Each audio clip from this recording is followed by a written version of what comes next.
reached the end of a very busy day here at the OpenText Summit in Johannesburg. It's been absolutely amazing, and it's been, for me, I've learned so many things about OpenText, about where the market is going, and it's certainly been absolutely fascinating understanding the conversation and where it's going. And Harry is with me here, and Harry is the Vice President for Emerging Markets. And I need to apologize firstly, Harry, because let me tell you folks what happened, because you don't see the stuff that happens behind the scene, but this is like a nightmare in terms of starting an event where the MC, an hour before the event, spills coffee on the first person who's going to be talking to his event. So this is a white shirt. There was coffee all over his shirt. There was coffee all over his suit. And fortunately, Harry's hotel was just around the corner, and he managed to get there just in time. Change shirt. That was incredible. Yeah. The transition, the way you did it in an hour. Harry, I apologize. No, you don't need to apologize at all. No, So because at the end you did me a favor, right? Because I was in the morning really tired. Yeah. So and I either I needed coffee or I needed shock, and you gave me a shock, and it was spot on afterwards. Yeah. Okay, so from that perspective, it really helped me. Yeah, so to jump on stage and to run my presentation. It's been a fantastic conference up to now. I mean, you look after such an important global market at OpenText. Vice President, Open Emerging Markets. I mean, how big are these emerging markets?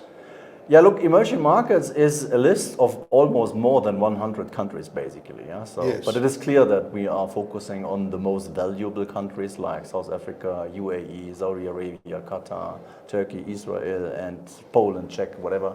So these are, I think, the most and the biggest countries we have in that list. Yeah. Yeah, and for you, I mean, I was amazed. It's over 100 countries you mentioned, and what he did say was something very nice this morning, is that the one country he looks forward to going to on holiday is South Africa. So thank you for promoting our beautiful country.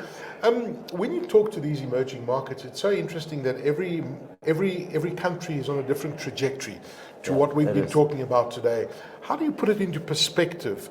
We're all going in the right direction. Some are slightly ahead, some are slightly behind. How do you put it into perspective from an OpenText point of view? Yeah, I think to your point, I think that all the countries we have business with are moving into the right direction. I think, all together. Yeah, and I think everybody is moving with their own pace, right? And it depends a bit on what is the political situation, what is the economic situation, what is at the end the vision and the strategy of the country. So that all makes a difference, right? So, but I think we see in all countries that they are trying to establish a digital government. They are trying to establish as well a better service to the citizens and all of that. And all the companies in these countries are trying to establish as well a digital business model. Yeah. So from that perspective, they have a lot in common, but they are of course different. And yes. I think that makes the whole world, I think, really an exciting place to be, right? Because they are all different. Now you've set yourself some very big targets. At your start of your speech, you mentioned that OpenText is a $6 billion company at the moment. You've had this fantastic acquisition of Micro Focus, and your target is to double this in the next few years. Yeah, of course. Yeah. So because look, as a company of that size and with our ambition, I think we cannot rest. Yeah. So it is clear that yes, of course, I think we are already through the integration of Micro Focus. Yeah. So we have a plan. I think we are on track of that plan. But it is clear that we don't rest. Yeah. So and we want to bring the whole portfolio of these two companies together. We want to add value to our company customers. And yes, of course, it is clear that on the one hand side we want to generate organic growth, and it is clear that sooner or later, I'm pretty sure that we will find as well other interesting targets. Maybe for another acquisition. You never know. Well, you never know, but the point is that you guys have got some fantastic products right now. Yeah. Your trajectory and what you're doing to unlock value within your customers is impressive. The fact that you've got this generative AI embedded in everything that you do, it just means great value for your customers. And these partnerships that we have today, you can just see they're already generating, and it's not small organizations, these are big organizations within the South African ecosystem. Yeah, of course, yeah. Because just after my presentation, I was dragged into a customer conversation and they said, Harry, I love the idea that you're bringing generative AI to our technology. We own already your technology and we are looking forward to get the productivity element out of it by adding generative AI to it. Yeah, because I said, we have a lot of boring stuff to do, like building test cases. At the moment, everybody is doing that basically manually. Yes. Yeah, so but why does it need to be a manual job, right? So I think generative AI can help us in that case and in many others as well. Yeah. And that will drive productivity and will help us and the companies in South Africa to be more successful. What conversations are you having with customers from emerging markets? What are their pain points that they have? What are they trying to achieve? And how are you helping them achieve this? Look, I think one big pain point for all of them and all of us is cyber crime, Yes. right? Because we are all sitting in a way in a digital world and all of us are a target. Yeah, so because for the bad guys on that side, it is a business model, and I think we need to help our customers to protect them. Yeah, so and I think that is one key element of our strategy as well. Yeah, so because we want to be one of the top players in the cybersecurity space. Yeah, so and we want to further enhance our portfolio as well with generative AI. Yeah, so that we can, let's say, improve on that side as well. That is one big pain point. And I think another big pain point is as well that, look, if you live in a hybrid world, you want to manage your applications on both sides, on off cloud and cloud, and it needs to be, let's say, in a kind of agile way or elastic way so that you can manage it properly.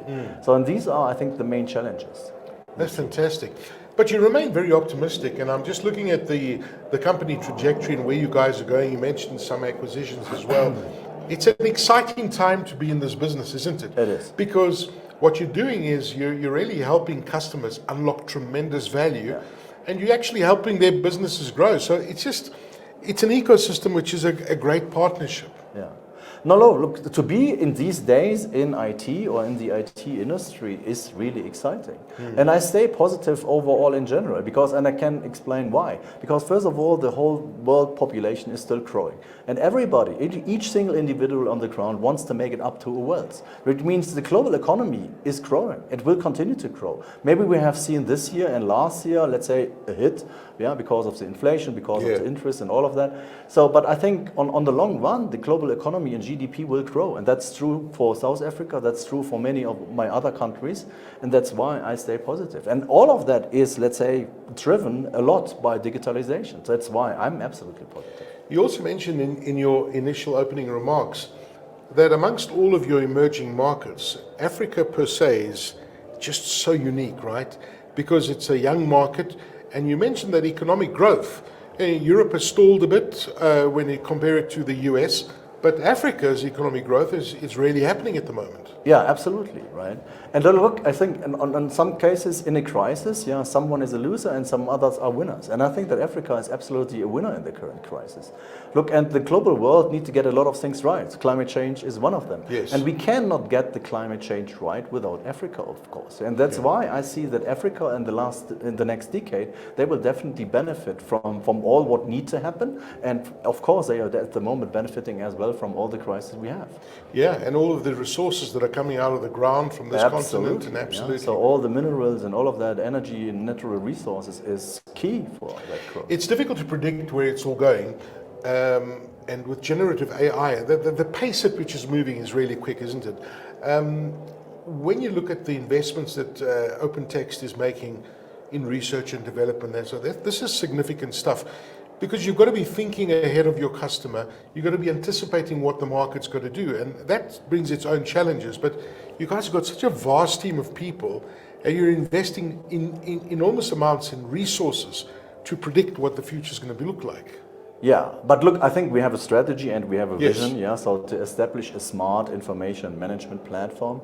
And I think together with that vision, it really helps, to focus into the right direction. And I think also these summits here helps us as well to keep track, right? Because the customers are giving us feedback. Hey, by the way, I like that. Yeah, so here is something what I need. So, and we are in constant conversation with our customers. Yeah, basically to further refine, are we on the right track? Do we need to adjust it here and there? And then we are going into the future together with our customers, right? And I think that is the right thing to do. And then I'm pretty sure that the $1 billion we are investing in engineering is ending up in the right space.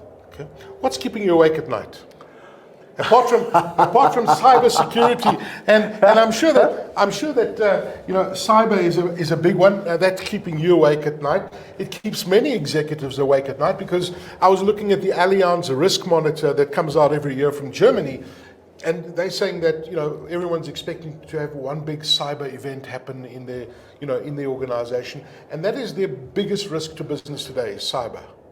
Yeah, look, cybersecurity is a big threat, I think, to all of us, but honestly, it doesn't really keep me awake, because I'm pretty sure that the world will pick up. Yeah, so because It is always, I know someone this side is ahead of the curve, someone the other side is ahead of the curve. I think it will be balanced and it will be managed everywhere. Yeah. So I think at the moment, honestly, what really keeps me awake is that we can onboard quick enough the resources we need. Oh. Yeah, because with all the digitalizations going on around the world, we are already starting to run out of resources, right? Really? So, yeah, really. So, and however, also in that regards, I believe that generative AI can help, right? So, because if you have limited resources, then you can become more productive by using generative AI.